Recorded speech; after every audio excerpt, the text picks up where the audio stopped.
Bien. Primero entonces el profesor Arrigo Amadori, si le parece. Vamos ahora a ponerle el PP3. Arrigo, entonces, te damos la bienvenida y gracias por participar en las jornadas. ¿Se me oye bien? Bien, bueno, muy buenas tardes a todos y a todas. Como mandan las normas de cortesía, que en este caso adhiero muy gustosamente, quisiera comenzar mi intervención agradeciendo a mi apreciado colega, pero sobre todo gran amigo Sergio Angeli, por la invitación para formar parte de este panel que me da la oportunidad de volver a dirigir mi atención hacia un libro que me acompañó muy de cerca durante mis años de formación doctoral y que además llegó a incidir decisivamente en mi trayectoria como investigador, ¿no? Así que, bueno, esta charla voy a intentar ensayar un comentario que aspira a ser un atisbo de balance sobre lo que considero que son algunos de los principales aportes sobre el Conde Duque de Olivares, de John Eliot, este libro que lleva por subtítulo El político en una época de decadencia, ¿no? Un subtítulo también muy ilustrativo del planteamiento historiográfico, a la vez que intenta establecer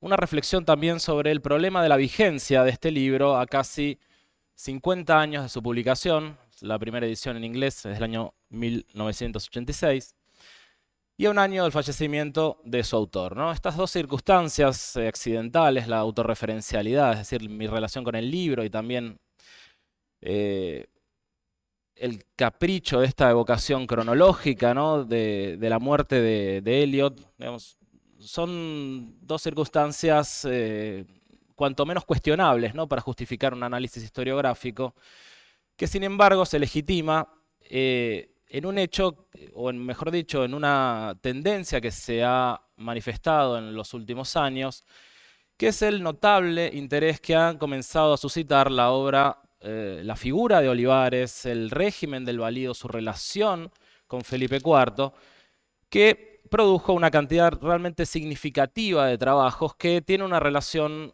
ambigua con el libro de Eliot, ¿no? Ya sea continuándolo, complementándolo o también cuestionándolo.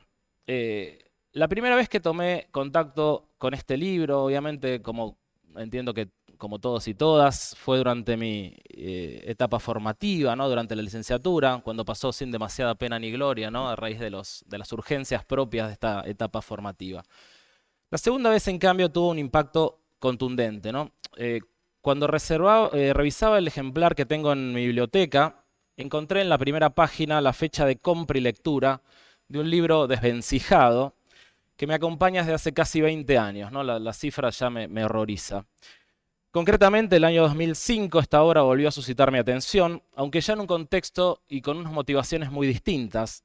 Me encontraba en el momento de construcción del problema de mi tesis doctoral, y el texto de Eliot se convirtió en una obra obligada en el marco de un barrido historiográfico que estaba encaminado a darle forma a un, todavía en ese momento muy ingenuo, interés por indagar sobre un conjunto de prácticas que la historiografía de la época agrupaba con escasa precisión bajo el rótulo de corruptas, que habrían proliferado en la América del siglo XVII, y también intentando buscar los mecanismos ensayados para su control y su castigo por parte de autoridades residentes en Indias y en la península. Obviamente el objetivo de mi interés por este libro era el reformismo de Olivares, que constituyó sin lugar a dudas el intento más vigoroso y explícito de toda la centuria de transformar comportamientos, prácticas, instituciones, coyunturas e incluso estructuras propias de un tiempo que los contemporáneos y luego la historiografía, como señalaron bien aquí hace un rato, asociaron con los conceptos de declinación y decadencia. Fenómenos que constituyeron el problema fundamental de investigación de Eliot, que abordó desde la perspectiva de una biografía política de un personaje, un político, ¿no? Como señala el subtítulo de la versión castellana del libro, un statesman, ¿no? Palabra que subrayo porque, como les dije, tiene un impacto analítico significativo en la obra, cuyo conocimiento, entendió Eliot, resultaba fundamental para comprender ciertas dimensiones de la vida política del mundo hispánico durante el segundo cuarto del siglo XVII. Sin embargo, la lectura de esta obra, desde mi inquietud por el reformismo americano y sobre todo desde una perspectiva historiográfica que ya para ese momento estaba redefiniendo la espacialidad referencial de los estudios sobre la monarquía hispánica y que sugería una mirada de conjunto de este conglomerado político, tuvo un resultado ambiguo, ¿no? Pese a que el libro me resultó fascinante y aún me lo parece, con el poder propio de aquellas obras que, al decir de Darío Barriera, respecto del trabajo de Juan Carlos Garavaglia sobre el mercado interno y la economía colonial, tienen esa capacidad de seducción suficiente como para despertar vocaciones y condicionar largas trayectorias de investigación, su lectura también se constituyó en la triste constatación de una ausencia muy sensible.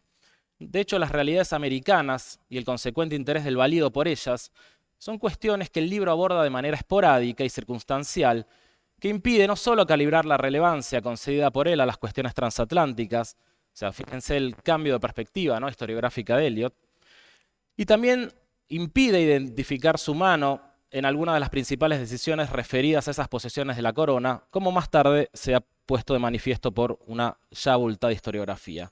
Sino que también lo que impide esta deriva o esta elección de Eliot es incorporar los virreinatos atlánticos en una visión de conjunto de la monarquía y generar explicaciones que contemplen las interacciones entre sus múltiples componentes, incluyendo los territorios coloniales hispanolusos, grandes ausentes del relato y fundamentales para explicar, entre otras cosas, la sublevación de 1640. Aquí nos encontramos entonces ante una de las primeras cuestiones que me gustaría subrayar de este texto, concretamente su carácter eurocéntrico, circunstancia que el autor fue revisando en sus obras sucesivas. Si bien en el año 92 publicó un texto que tuvo y sigue teniendo un gran impacto a la hora de explicar la naturaleza territorial de las monarquías de la época moderna, obviamente me refiero a su artículo sobre la condición compuesta de estos cuerpos políticos, lo cierto es que El Conde Duque es un trabajo que propone una visión preponderantemente europea de la gestión de Olivares, que se sustancia en un estudio muy pormenorizado de las alternativas de la política exterior del continente durante las décadas de 1620, 1630 y 1640 y de su relación con el reformismo interno de Olivares. De este modo, la preocupación del ministro por el mundo extraeuropeo, así como el peso de los sucesos ocurridos en él, no tienen un papel de peso en el análisis de Eliot, al igual que lo que ocurre respecto de la relación del régimen del Valido y varios de los reinos peninsulares como Portugal, situación también que es posible proyectar a los virreinatos italianos. Claro que esta elección respondió a varios condicionantes que probablemente sean lo suficientemente poderosos como para explicarla, incluso para justificarla, más allá de la trayectoria que hasta ese momento había transitado su autor. El contexto de producción de la obra de Eliot adoleció de vacíos de distinta índole, tanto historiográficos como documentales. Muchos de estos objetivos, pero también otros relativos, ¿no? Y esto que tiene que ver con las elecciones del propio Eliot, que solo pudieron ser parcialmente completados en virtud de indagaciones sostenidas durante más de 2 décadas que hicieron posible que la imagen historiográfica del valimiento de Olivares y de su intervención en el contexto de disputa por la hegemonía global en el marco de la decadencia hispánica, adquiriese densidad y contornos nítidos por primera vez. Como se sabe, y como se dijo también en este mismo panel hace un ratito, la figura del válido real adolecía de una llamativa falta de monografías, a excepción de los trabajos de Cánovas y sobre todo del Gregorio Marañón, publicado en la década del 30 del siglo XX. Hasta ese momento el conde duque había merecido la atención de algunos pocos trabajos sustentados en un relativamente corto repertorio documental y en unos marcos interpretativos que esquematizaron al personaje y también al período a partir del tópico de la decadencia que se impuso como pauta interpretativa de todo el reinado de Felipe IV, del propio monarca, de su valido y también de una élite escasamente conocida hasta ese período. Con algunas excepciones, recién a mediados del siglo XX, la investigación moderna comenzó muy lentamente a echar luz sobre diversos aspectos esenciales del reinado del rey planeta, si bien los trabajos disponibles resultaban insuficientes para apuntalar una visión de conjunto del período, de las relaciones entre rey y reino y, por supuesto, de la biografía política del valido, incluyendo, entre otras cosas, su programa reformista, sobre el que se había generado una visión retrospectiva construida luego de la muerte del conde duque, que enfatizaba su carácter centralizador. Además, convendría no perder de vista que a pesar de que Olivares fue un acopiador compulsivo de manuscritos y de libros, que conformaron un archivo personal magnífico, ¿no?, del que se conoce un inventario, y que su dueño se empeñó por salvaguardar de las contingencias del paso del tiempo, el repositorio no llegó a nuestros días a raíz de varios incendios que sufrió a lo largo del siglo XVIII. Las llamas solo respetaron a un par de volúmenes que he tenido ocasión de consultar sobre negocios portugueses. O sea, nada más sobrevivió un archivo probablemente formidable, que entre otras cosas comprendía el respaldo documental de la Cancillería de Indias, lo que supuso la pérdida de un repositorio de una gran cantidad de documentación generada por el propio Valido, lo que según el criterio de Eliot, con el que en su momento, cuando tuvimos ocasión de charlar, no le manifesté mi discrepancia, ponía en riesgo la posibilidad de penetrar en los pensamientos del Valido sobre los problemas de la monarquía y conocer en profundidad su proyecto reformista, objeto de interés primigenio de un autor que persiguió y enfatizó, y esto es importante, la voz de Olivares en ciertos tipos documentales, sobre todo en memoriales, y atenuó las posibilidades analíticas de otras fuentes que sugerían visiones alternativas a la finalidad centralizadora y modernizadora del reformismo que hoy tienden a ocupar el centro de las interpretaciones sobre el valimiento. Ante esta ausencia documental relativa, si bien el laborioso itinerario de reconstrucción de un repertorio que supliera el archivo de Olivares alcanzó a numerosos repositorios, Eliot priorizó la documentación del Consejo de Estado y las fuentes diplomáticas con intervención del Valido, lo que se traduce en la preponderancia que en su libro tiene la política exterior y en su hipótesis de que esta faceta del gobierno de Olivares acabó por imponerse a sus proyectos de reforma interna, a la que terminó diluyendo por las urgencias de las demandas de una guerra total en la que se vio involucrada la monarquía. Pese a esta circunstancia, que focalizó la atención del libro en algunas cuestiones en detrimento de otras que hoy quizá serían difíciles de argumentar, a lo referido también sobre su enfoque eurocéntrico, a las ausencias y a los desequilibrios en el tratamiento de las relaciones entre el régimen del Valido y los grupos dirigentes de varios componentes europeos y americanos de la monarquía, el libro de Eliot consiguió proponer por primera vez una explicación de conjunto por medio de un relato muy denso, profundamente documentado y parcialmente renovador, no solo del fenómeno del valimiento tal y como lo ejerció Olivares, sino también de las características del reinado de Felipe IV y del gobierno de un imperio en tiempos de hipotética decadencia, cuya vida política se articulaba y por lo tanto también se explicaba en función de la tensión entre el centro y sus periferias. Uno de los puntos de ruptura de la obra de Eliot con el pasado historiográfico, que explica la centralidad que aún hoy sigue teniendo este libro en el conocimiento del reinado de Felipe IV, es el de haber tenido la virtud de integrar distintos planos de la experiencia social para convertir al valimiento en un problema de investigación con la potencia explicativa suficiente como para caracterizar, al menos en líneas generales, los diversos aspectos de la vida política de la monarquía hispánica en el transcurso de 3 décadas.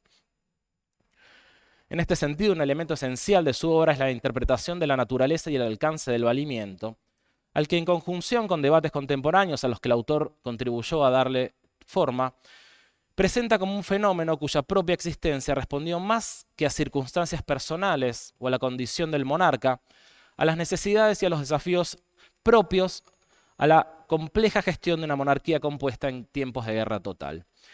De este modo, la primacia de Olivares en la hipótesis de Eliot deja de ser una manifestación de la refeudalización de la monarquía o el producto de la indolencia regia para presentarse como un capítulo del desarrollo de los mecanismos de gobierno de una monarquía antiguo-regimental común a buena parte de los estados europeos. Así, al igual que lo sucedió con otros validos surgidos con su singularidad a lo largo del XVII, el carácter de primer ministro adquirido por el conde duque habría constituido una respuesta a una coyuntura específica en la que la administración real buscó acelerar y canalizar los procesos de toma de decisión en la corte, acrecentar su poder sobre los cuerpos que componían el reino y dinamizar a su favor las relaciones entre rey y reino con el objetivo de introducir un conjunto de reformas que le permitiera afrontar con éxito un complicado escenario externo. En consonancia con esta interpretación, al concebir la preponderancia del conde duque como un engranaje del gobierno real, condujo a Eliot a centrar su atención en el tramado relacional que en distintos ámbitos de poder propiciaron no solo la existencia y la supervivencia de este tipo de régimen, sino también que articulaban a la monarquía desde la corte y permitían su gobierno. Aquí el trabajo de Eliot resulta abrumador, ya que realizó un esfuerzo enorme por reconstruir y explicitar la naturaleza de las alternativas facciosas de la corte, sin contar con las trayectorias biográficas de la mayor parte de la élite social, política y administrativa de la época. La recomposición de buena parte del universo social cortesano, de las prácticas de poder propias de este espacio y de sus vínculos con los reinos le permitió insertar a los agentes políticos en el marco de unas dinámicas facciosas de fundamento familiar fuertemente condicionadas por la distribución del patronazgo real, con las que compuso una vigorosa visión de la actividad política de la corte de los Austrias. O sea, no conviene olvidar que para estos años dicho espacio aún no se había convertido en un objeto de estudio prioritario, tal como ocurrió tiempo más adelante, y por lo tanto carecía de un marco interpretativo lo suficientemente definido acerca del papel que desempeñaba en la vida de la monarquía. Cabría señalar también que durante estos años Eliot elaboró junto con Jonathan Brown el estudio modélico del Palacio del Buen Retiro, un libro estupendo, de importantes consecuencias para aproximarse a los entresijos de la construcción de un espacio real con un apreciable despliegue simbólico y comprender de esta manera la peculiaridad del Madrid de Felipe IV. Pero también a raíz de su preocupación por los fundamentos relacionales del poder, que Eliot, acerca de los cuales Eliot ofreció indicios y a veces algo más que eso, también realizó importantes aportes acerca de las prácticas utilizadas por el conde duque para gobernar y movilizar los recursos de los territorios de la monarquía, sobre los cuales la historiografía más contemporánea ha profundizado. Su complementaria relación con el monarca a la hora de tomar decisiones políticas, que comenzó a revisar el supuesto fuertemente arraigado de la incapacidad de Felipe IV, su participación en la distribución de la gracia real, tanto respecto de los criterios que debían guiarla como de impacto concreto de la concesión de mercedes y oficios, su intervención en la configuración de una administración cortesana informal paralela a los consejos, su protagonismo en la vida interna de estos organismos, la designación de agentes extraordinarios en los territorios, la promoción de las denominadas hechuras devenidas en actores esenciales de la gestión olivarista, el establecimiento de alianzas con las élites locales, son algunos de los aspectos que sustentan un marco interpretativo del gobierno territorial durante el valimiento que abrió caminos a la investigación y que claramente aún gozan de consenso. Otro aporte perviviente de la obra de Eliot, aunque sometido a cuestionamientos, es su reconstrucción de los fundamentos del reformismo propuesto y parcialmente desplegado por el conde duque. En este sentido, en el marco de la deriva institucionalista de cierta historiografía que vio en el programa del Valido un intento de modernizador estatalista y burocrática, la obra que vamos analizando, especialmente sensible a la matriz cultural de la época, restituye el papel de los imaginarios que regulaban las interacciones políticas y subraya el fundamento moral de la reforma que estaba propulsando el conde duque como requisito esencial para la revitalización del servicio al monarca y remedio ante la acechanza de la declinación.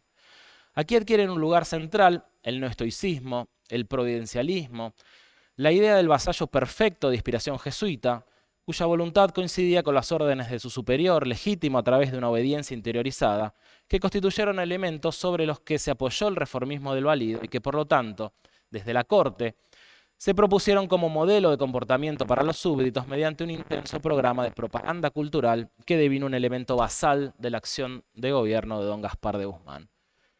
Sin embargo, como acabo de señalar, la interpretación que propone del objetivo final del reformismo olivarista ha sido objeto de críticas significativas. Si bien Eliot subrayó el carácter eminentemente moral de su fundamento reformista, lo cierto es que su marco interpretativo suscribe y profundiza una hipótesis tradicional, surgida hacia finales del siglo XVII, que atribuyó al Valido una vocación centralizadora que aparece informada, pese a todo lo dicho anteriormente, por un marco teórico de inspiración estatalista y modernizador. Probablemente una de las críticas de mayor calibre a esta propuesta sea la que se ha puesto de manifiesto hace muy poco tiempo, que impugna la autoría olivarista de uno de los documentos a los que Eliot concede enorme relevancia a la hora de explicar la lectura o el diagnóstico del conde duque sobre ciertas cuestiones troncales para el gobierno del reino y encaminar las relaciones entre el rey y sus territorios. Me refiero al Gran Memorial, al famoso Gran Memorial editado por Eliot en la famosa compilación de documentos del Conde Duque, con la que intentó conculcar parcialmente las ausencias de fuentes directas referidas hace un rato. En este documento, don Gaspar planteaba la idea de que el desafío más importante, bueno, don Gaspar o quien lo haya escrito en realidad, que eso es lo que se está poniendo en entredicho, pero lo cierto es que este documento plantea la idea de que el desafío más importante de Felipe IV, para poder afrontar con éxito las dificultades de una política externa de reputación, contando con el apoyo de todos los reinos, era precisamente equipararlos en su andamiaje jurídico con Castilla. Es decir, eliminar el pluralismo de fueros y leyes que configuraban la singularidad de cada uno de los territorios de la monarquía mediante estrategias que el propio documento describe puntualmente. Si bien es cierto que Eliot atenúa el impacto de este proyecto a raíz de sus escasas posibilidades de concreción, de la construcción de su relato, dicho manuscrito constituye un elemento esencial de la interpretación del programa de Olivares, en tanto que le da coherencia a la gestión del conde duque, a la que ubica en una de las pautas canónicas de interpretación de la España moderna y contemporánea, es decir, la tensión entre el centro y sus periferias. Sin embargo, esta vocación centralizadora y modernizadora que Eliot otorga al valido tensiona varias cuestiones que su sensibilidad analítica pone de manifiesto, como el referido carácter moral de la reforma, el papel otorgado al principio de reputación dinástica en la política exterior, la función de los vínculos interpersonales como motor de la gestión de la monarquía, su tradicionalismo, su encomio a la nobleza, su desprecio hacia los letrados o incluso el énfasis que puso en el gobierno de los virreyes como agentes centrales del gobierno. Estos son solo algunos de los aspectos que pueden comentarse en este marco, ¿no?, acotado temporalmente sobre un libro que ha tenido la particularidad, reservada para pocos estudios, de establecer una pauta de interpretación acerca del valimiento del conde duque y de los problemas experimentados durante la primera parte del reinado de Felipe IV, que ha gozado de enorme predicamento en la historiografía modernista en general. En este sentido, para explicar la presencia de este libro en los estudios sobre la monarquía hispánica de la primera mitad del siglo XVII, podríamos recurrir a una metáfora utilizada por su propio autor en la sección de los agradecimientos de la edición de su Conde Duque. Allí Eliot reconoce a su esposa por haber tenido la paciencia de convivir durante más de 2 décadas en un matrimonio de A3 atravesado por la figura del valido. En el mismo modo, quienes hemos trabajado sobre algún aspecto del régimen del favorito real de Felipe IV, o en términos más generales, sobre los problemas propios atravesados por la monarquía durante la década de 1620, 1630 y 1640, hemos convivido y seguimos haciéndolo con la vigorosa propuesta de este libro fascinante, al que no es exagerado adjudicarle la paternidad historiográfica del conde duque. Pero a pesar de su poder de seducción, esa imagen, construida hace casi 5 décadas, ha comenzado a perder su contundencia inicial en el marco de un repertorio de publicaciones que, si bien cuestionan algunos de sus rasgos esenciales, la siguen utilizando como anclaje de sus propuestas, aún en la discrepancia. Así, el libro de Eliot continúa oficiando como esos atlas con los que le gustaba equipararse el propio conde duque, presentándose como sostén de la monarquía y resistiendo, no sin acusarlo, el paso del tiempo. Muchas gracias.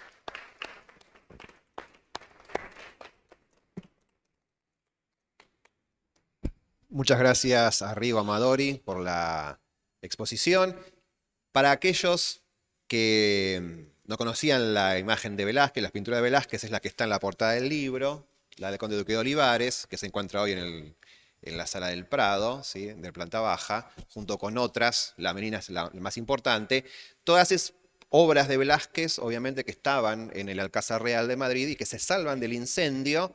En el caso de las Meninas, porque lo arrojan por la ventana, digo, eso es interesantísimo, antes de que se queme el Alcázar. Digo, bueno, y así han llegado nuestros días. Y la obra trascendental del Conde Duque, como bien decía Arrigo, para aquellos que no la han leído, tiene una factura en base a justamente fuentes del Consejo de Estado y diplomáticas, con lo cual esa visión es una visión muy estatista, cuando uno lo lee, hoy ya revisitada. O sea, es una tradición el Conde Duque en cuanto a su factura historiográfica, pero hoy tiene muchas relecturas, pero como dice Arrigo, sigue marcando una impronta importante. En otro libro que fue su tesis de doctorado, La revuelta de los catalanes, ahora el doctor Mariano Rodríguez Otero va a referirse entonces a ella también para poder ilustrar la forma en la cual la producción textual de Eliot continúa vigente hasta el día de hoy. Así que, Mariano. Bien, así me siento un poquitito las chicas de la serie OVNI que andaban con estas cosas, así que me sorprende. Damas y caballeros, doncellas y donceles, que es una manera antigua pero no menos elegante de decir todos y todas, agradezco a la organización, a la firme mano del doctor Angeli, con quien en estos libros nos encontramos hace algunos meses. Elogio la posibilidad de que esto se realice y se realice de esta manera intrincada entre pisos, institutos, departamento, y aprovecho esta oportunidad justamente para unirme al recuerdo de una figura como la de John Eliot. Mi pregunta arrancaría diciendo qué tienen en común Stanley Payne, Raymond Carr y John Eliot. Bien, Raymond Carr y John Eliot tienen en común haber sido premios Príncipe de Asturias, Raymond Carr en el 99 en Ciencias Sociales, John Eliot en el 96. En eso se uniría a otros nombres, a veces polémicos. El segundo premio de Ciencias Sociales fue cambiando de nombre, cambia de acuerdo a diferentes años, fue Mario Bunge, con bastante revuelo antes y después, Silvio Zavala, Artola, Sánchez Albornoz, sin ir más lejos, en el año 84, casi como dándole el premio antes de un tránsito a otro plano astral. Ramón Carande, figuras, y una de las primeras fue María Zambrano. Pero Stanley Payne no le dieron el premio y si sigue coqueteando con Vox no le van a dar muchas cosas más a Stanley Payne, ¿no? Pero como tiene muchos años, la verdad que me parece que está bastante amortizado. En ese sentido, retomo el guante que acaba de dejar el colega. Va a haber mucho que revisarlo al pobre de Eliot antes de bajarlo del pedestal, y a algunos de nosotros nadie nos va a revisar, así que en eso Eliot tiene todavía para aguantar la parada. Payne, Carr, Eliot son hispanistas que no aceptan el término. Esto es interesante, ¿no? ¿En qué medida lo que nosotros llamamos hispanistas, el nombre que les ponen a ellos en la camiseta, no sería el nombre con el que se darían vueltas si los interpelan? ¿Usted es hispanista? La verdad que lo tomarían con bastante repelús. Y acá vendría lo que sería la lección cero, considerando que hay, afortunadamente, tanto público estudiantil, lección cero, que es lo comparado. Como estos que llamamos hispanistas no son hispanistas en el sentido esencialista que señaló la profesora Mendizábal, como lo fueron en su momento Américo Castro y su archienemigo Claudio Sánchez Albornoz. Ambos pasaron por esta casa de estudios, no por esta sede, pero sí por esta casa de estudios. Esta idea de salir de la jaula dorada. Yo soy hispanista, me dedico a esto y lo que pase un poquitito más allá no me tiene que interesar. Estos, Payne para Guerra Civil, Carr para historia del siglo XIX y del XX, y Eliot para todo lo que hemos venido viendo, son capaces de abrir su perspectiva, salirse de ahí. De hecho, para quienes vivimos en una época en que no existía Internet y era difícil hasta conocerle la cara a los historiadores, no voy a señalar a nadie para que nadie tenga que ocultar su documento, pero oíamos nombres y no sabíamos qué cara tenían. Lo que es bueno a la hora de las pesadillas. Uno se cruzaba en las pesadillas con gente y no sabía que se estaba cruzando con alguno de estos popes. Y no conocerlos hacía que algunos pensáramos, che, hay dos Eliot, uno que escribe para Historia de España y otro que leemos en Historia de América. Efectivamente, el año pasado, cuando hicimos una pequeñísima necrológica desde el Instituto de Historia de España, señalé yo particularmente eso. Este Eliot es el Eliot de lo que leemos para España Imperial y demás. De alguna manera le pasaba como ese cuento que cuenta por ahí Dolina cuando se enteró que había un pajarito que se llamaba zorzal. Hay un pajarito que se llama como Gardel. Bueno, acá habría un historiador que se llama Eliot, que escribió los libros que estamos viendo, básicamente de cuño hispánico peninsular, aunque nada en este momento del periodo es estrictamente peninsular, y eso es lo interesante de lo que señalaba el colega. ¿En qué medida esta gente, este hombre, va más allá y de alguna manera llena huecos con esa pluma que venimos destacando? Creo que todos los que hemos pasado por esta mesa hemos destacado ese tipo de trabajo. Todo esto es un tipo de acercamiento pre-internet. Hoy ustedes por internet no solo ven entrevistas, sino que poco más van a ver los análisis de sangre de algunos de los personajes, historiadores y demás, y si se descuidan las declaraciones de réditos de algunos de ellos. Bien, acá entramos en una discusión interesante al interpretar y de alguna manera reseñar obras de estos autores, y en este caso de Eliot. Esta discusión entre nosotros y los otros, y especialmente los textos de otros. Esta idea en donde se hace un comentario o se hace una reseña. ¿Alguna vez alguien pensaba en qué medida la reseña o el comentario de un texto, y hoy lo es especialmente, en todos los trabajos aquí presentados, se parece mucho más a la interpretación de una partitura musical, a hacer un arreglo, a una transformación de esa pieza, a un inspirarse y citar, o a un fugarse en un plano bastante borgiano al respecto, que es algo de lo que se hace cuando se hace una reseña. Uno hace una reseña pensando a veces más en cómo Barenboim interpreta una pieza que todos conocemos y que puede ser interpretada por otros de diferente manera. La semana pasada, Daniel Veronese, el director de teatro, decía: una obra es lo que la escena necesita, no lo que el autor escribió. Evidentemente, nosotros somos de historia, no estaría totalmente de acuerdo con esto. Lo que el autor escribió, vale. Y lo que le atribuimos al autor, hasta que se demuestre lo contrario, sucede ahora con los memoriales, pasa algo parecido. Pero bueno, nosotros podemos ir más allá de lo que el autor de la obra pensó. Se citó a Burucúa. Burucúa contaba lo que le pasó cuando se enfrentó en una muestra con Ennio Iommi en vivo y en directo. Y él terminó de explicar todo y Ennio Iommi, como buen tano, le dijo: no, no es así, no es lo que usted cuenta. Bueno, está bien, puede ser que no sea lo que él cuente. La ventaja que tendríamos con Eliot es que estaríamos todos del mismo lado, no seríamos críticos y artistas, sino seríamos todos de este gremio de historiadores en diferentes grados. Yo, cuando me acerqué a este tema, de la mano de la invitación de Sergio, pensaba más en el conde duque de Olivares, ¿no? Este conde duque de Olivares, a caballo entre Eliot y Javier Gurruchaga.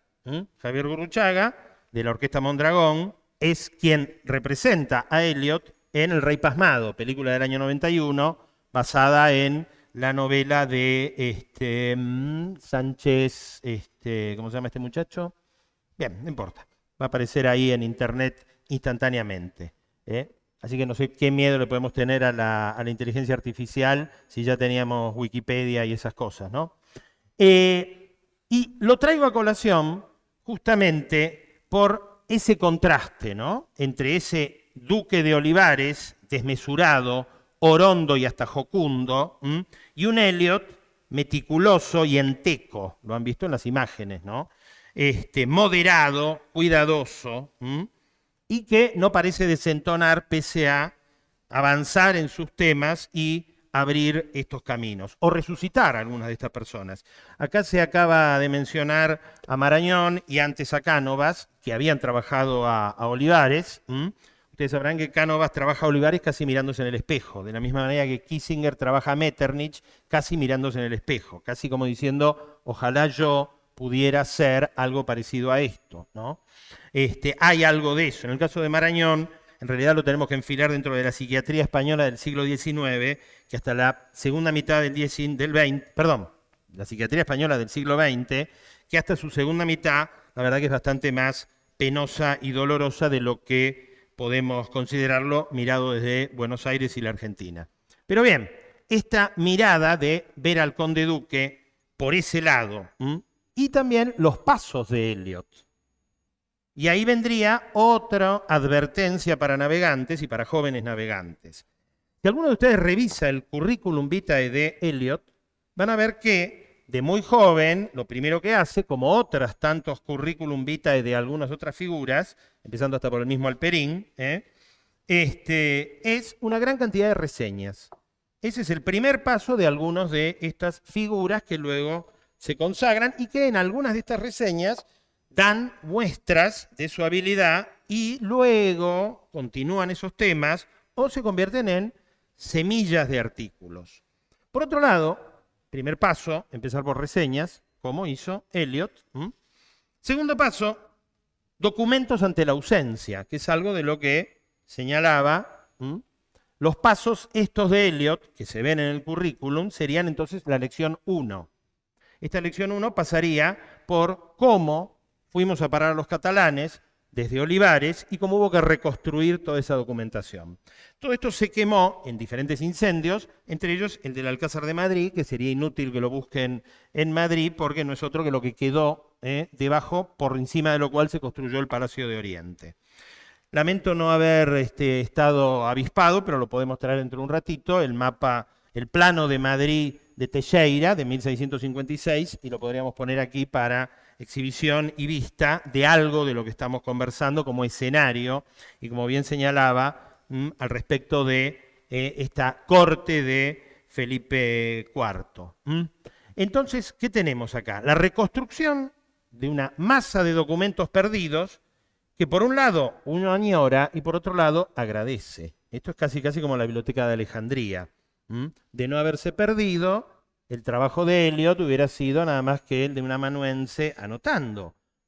Y esto llevó a hacer de necesidad virtud y arrastrar, revisar y demás algunas de las cosas que presenta en una serie de colecciones junto con José de la Peña al respecto de estas documentaciones, ¿no?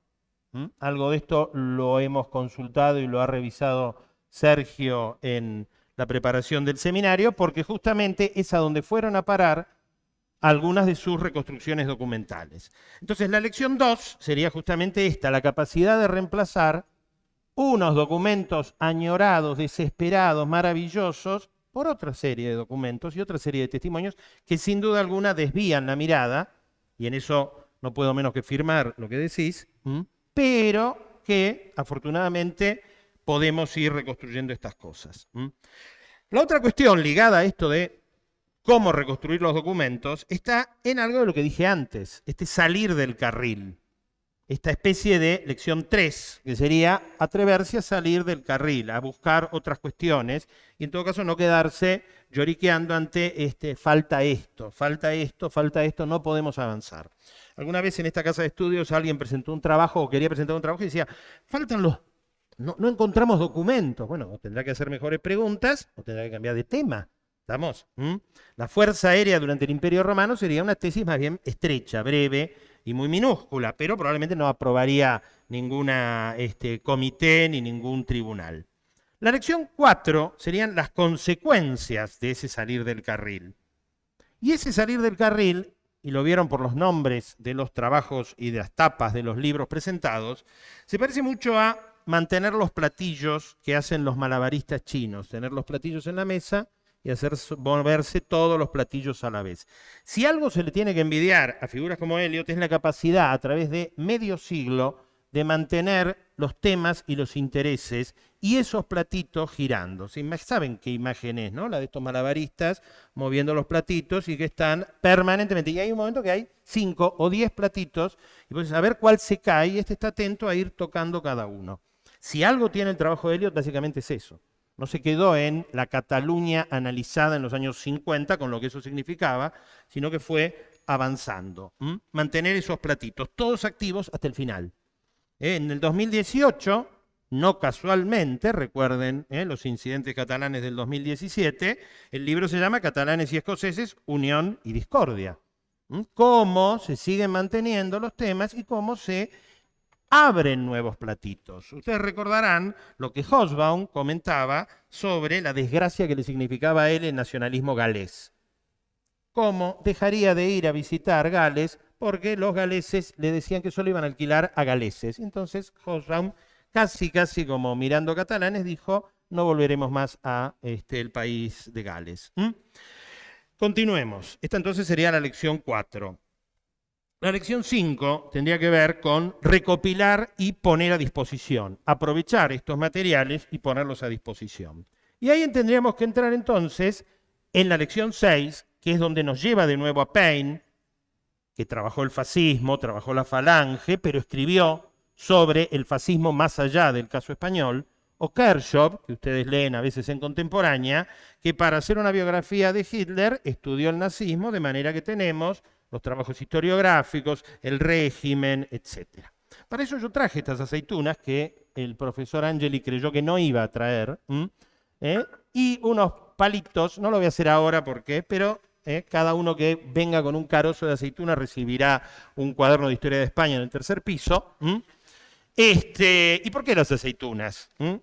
Porque ustedes sabrán que algunos gallegos no comían aceitunas por no escupir el carozo. Es una metáfora, pero podría servir. Sirve para otras colectividades. ¿Estamos? Y para los gallegos también. ¿Qué quiere decir no comer aceitunas para no escupir el carozo? Y yo con el carozo no puedo hacer nada. Bueno, primero y principal, el aceite de oliva se hace presionando en unas canastas, por lo menos la forma tradicional, sin que de ninguna manera se muerdan los carozos. Hay que ordenar las aceitunas de manera que queden todas en un solo plano y ni por accidente se rompa un carozo, porque el carozo agria, amarga el aceite. Entonces, ¿qué haríamos con los carozos? Bueno, si ustedes saben algo de jardinería y de historia de la jardinería, los jardines ingleses del 17 al 18, que falsamente son abruptos y agrestes, tienen senderos hechos con carozos de aceituna, porque parece ser que no prendían los musgos, y entonces vos podías caminar por esos senderos sin resbalarte, como te resbalarías de las piedrecillas. Y esto voy a que todos estos historiadores británicos, además de tener una pluma excepcional, y viviendo y habiendo estudiado todos nosotros, algunos ya muy veteranos y otros que vinieron tan jóvenes que se disimulan con los que somos más veteranos, con el que es más veterano, no me voy a hacer cargo de nada más que de mí, recordarán el peso de la historiografía francesa en nuestra formación y la sorpresa que produce leer historiadores británicos, que para decir B no tienen que decir no A, no C, no D, no E, y así sucesivamente. Si algo tiene Eliot, como tiene Kershaw, como tiene Paine, como tiene Carr, es esa idea y esa capacidad de aprovechar absolutamente todo, de manera tal que lo que empezó siendo un trabajo sobre los catalanes, también es un trabajo sobre Olivares, lo que empezó siendo un trabajo de Olivares repercute en los catalanes y los materiales están disponibles. Esta gente no tira ni los carozos, como hacía en los jardines ingleses. El trabajo de los catalanes es un grueso volumen, publicado en catalán en el año 63, de un joven que en ese momento tiene escasos 30 y tantos años, que efectivamente, como se comentó hoy, entre los 22 y los 25 se doctoró. Yo echaría esa alarma sobre quienes tienen, en este momento se acercan a los 22 y a los 25, porque me imagino que todos nosotros somos como Kant. Después de los 50 ya escribimos unas obras maravillosas, ¿no? El libro en sí es una especie de excusa. La tesis tenía no más de 200 páginas, una tesis a la inglesa y no una tesis a la francesa, pero el libro parece una tesis a la francesa. Es decir, las viejas tesis de Estado que, según el gusto de los españoles, agotan el tema. Ningún tema se agota. Al día siguiente que se presentó la tesis más maciza, empieza el descuento. El libro publicado es más que la tesis, mucho más que la tesis, de alguna manera parece un repaso general. Efectivamente, si usted no sabe nada de Cataluña, va a tener un mapa, va a tener un planito de la Masía, la casa de campo, va a tener una serie de precios, va a tener un organigrama del gobierno, va a tener hasta un glosario. Aprenda usted Cataluña a partir de esto. ¿Por qué? Porque se sale de Cataluña. Otra vez, esta idea de no cerrarse, no quedarse agarrado al mármol. Y esto es interesante, porque ustedes fíjense que la cita, una de las 4 citas que va a hacer Eliot, dice, verdaderamente los catalanes han menester ver más mundo que Cataluña. Lo dice Olivares al conde de Santa Coloma.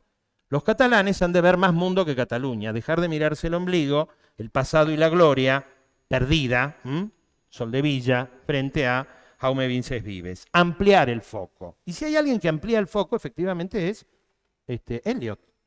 Eliot empieza con un tema, lo compara inmediatamente, de una manera casi obvia, demostrando que si los válidos son malos, ¿por qué entonces tenemos al cardenal Richelieu? Y si Richelieu es un hábil operador, ¿por qué entonces tenemos a Olivares? Es muy interesante eso para salir un poco de esa mirada adolescente, el único que tiene problemas soy yo, el único que la pasa mal soy yo, el único que no entiende los padres soy yo. Aplicado a esta mirada. Sé que tengo una hija adolescente, ¿no? A todos le puede tocar, ¿eh? Los gitanos dicen que te enamores y también dicen que tengas albañiles en tu casa. Comienza ratificando en su libro la gloria del imperio mundial y su sorpresa. No es un hispanista, si me permite el término, sí, no se preocupe, queda poquito. ¿O me está saludando? Bien, no es un hispanista de la vieja escuela tan cercana a la mirada católica española o de los católicos ingleses de mirar la gloria de España, sino entrar por la crisis, que no es una crisis solo de España, que es un gran consuelo a la hora de mirar qué es lo que está pasando. Una Cataluña abatida por las guerras interiores, anterior a Fernando II, que es el Fernando que ustedes conocen, Fernando luego el católico, una monarquía que va a ser imperial, que llega a ese grado por agregación, no por homogeneización, diferentes agregados de poder y de autoridad en cada región, los problemas que trae esto y cómo permite acusar al gobierno delegado de algo. Esto es algo muy de América también. Viva el rey y abajo el mal gobierno. Qué bueno que es el rey, lástima que nos mandaron a este delegado o a este conde o a este duque que no sabe qué hacer en lo local. Una sociedad ordenada, que no es más que hay de Cataluña hasta el siglo XVII, una sociedad que está a ambos lados de los picos de los Pirineos, que también abarca el Rosellón. Recuerden que hasta San Martín peleó en el Rosellón para traerlo de nuevo a la autoridad de la corona española. Una sociedad desordenada, que es la de la crisis política, la crisis económica, y ahí entra el precio del grano. Quienes han hecho historia contemporánea recordarán cómo todavía hasta contemporánea el precio del grano podía darte vuelta no solo un capítulo de un libro, sino todo un régimen. La crisis social, las nuevas aristocracias urbanas que disputan con las viejas aristocracias rurales, ya empezamos a tener cosas que no pasan necesariamente por qué malo es Madrid. Hay una serie de cosas dentro. Ese contexto es el que permite explicar el fracaso del gobierno local en el momento, entre 1621 y 1640. Un Olivares que mueve sus contactos y la base de este problema que no se soluciona ni siquiera con la apelación a un poder extranjero, en este caso al poder francés. Y por eso también analizar esa base y cómo esa base continúa por más que cambie de amo la autoridad. Y ahí entra en un capítulo que ha sido tan mal visto por muchos catalanes, que es la anarquía. Y acá yo tomaría ya no solo a Eliot, sino lo que de Eliot dice García Cárcel en un artículo sobre el tema, muy sentido, diciendo la influencia que tuvo el libro. Y sí, como bien señaló Florencia, Eliot aprende catalán con una familia. Hay muchos españoles, y en este caso valencianos, que aprendieron catalán leyendo a Eliot. Así que es una especie de círculo virtuoso. Un García Cárcel que declara él querer hacer con la Germanía valenciana lo que hizo Eliot con la rebelión de los catalanes. Y otra cosa más, la apelación al tiempo largo. Yo tomaba nota de que acá hay tres nombres o tres situaciones que no mencionamos del todo, pero que están detrás de todo esto. Ya las voy a decir antes de salir. ¿Qué dice García Cárcel de Eliot y del problema de los catalanes? El fervor por el pasado. Un pasado glorioso que termina siendo un lastre que te pasás lustrando. Problema que han tenido todavía en el 2017, donde la independencia duró 30 segundos. Hay que decirlo. Como yo vengo de una familia asturiana, donde la revolución duró 15 días y no 24 horas, podríamos decirlo. Esta idea de mirar el pasado con fervor y no mirar el futuro. Esta Cataluña penosa, lloriquera, que no es la de Jaume Vicens Vives, que sí mira esta idea de superemos el victimismo. Vamos a mirar el Mediterráneo, porque si algo hace Jaume Vicens Vives fundando la historia económica moderna de España es, ¿saben que hay otros lugares donde hubo moros? ¿Saben que hay otros lugares que cambiaron de dueño? ¿Saben que hay una cosa que se llama Mediterráneo? ¿Se entiende lo que estoy diciendo, no? Quizás nos pase a todos los que estamos sobre el Mediterráneo. Nos recuerda García Cárcel cómo el libro, que nace de su tesis y de su tesis del 55, corta, se iba a llamar Castilla y Cataluña durante el ministerio del conde duque de Olivares. Castilla y Cataluña. Luego se iba a llamar Cataluña y la Corte de España. Y ahí le ofrecen cambiar el título en la serie de revueltas y demás que tantos conocemos de siglo XXI y demás, ¿no? Y ahí vuelvo y ya estoy cerrando con esto, o casi. Por un lado, este hispanismo inglés, el peso de Stone, de Past and Present, este hispanismo inglés que no viene de las glorias, sino que funde con otras situaciones. Y una discusión que nos lleva a lo último que voy a decir, que es justamente un Eliot que discute algo que ustedes han escuchado también en otros tantos trabajos. Allá en el fondo, don Risuto puede hablar largo y tendido de esto. Si estas rebeliones, la de los castellanos o la de los catalanes, son medievales o son modernas.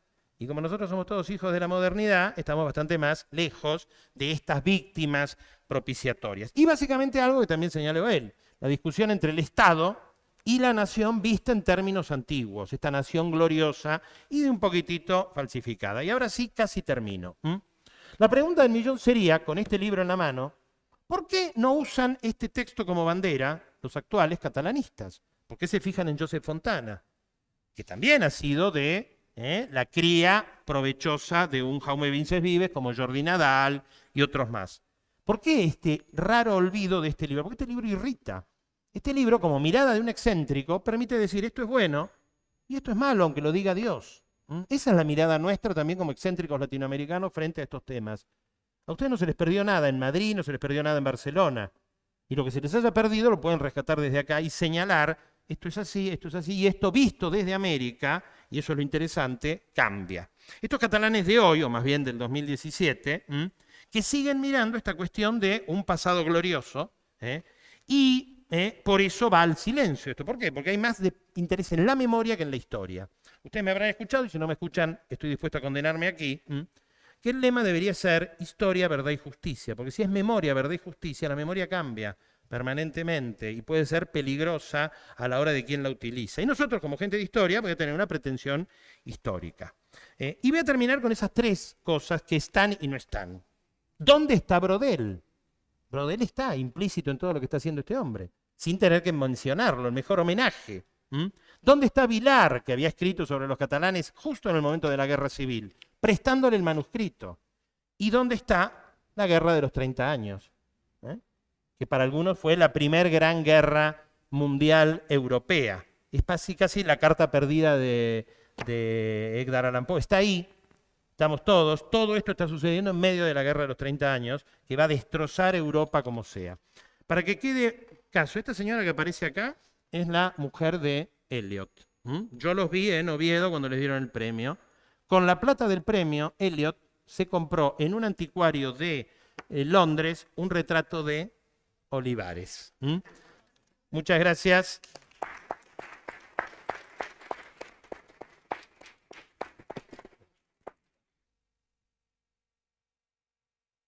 Muchas gracias, Mariano. Quería hacer referencia al texto que trajiste, que es muy importante, ¿sí?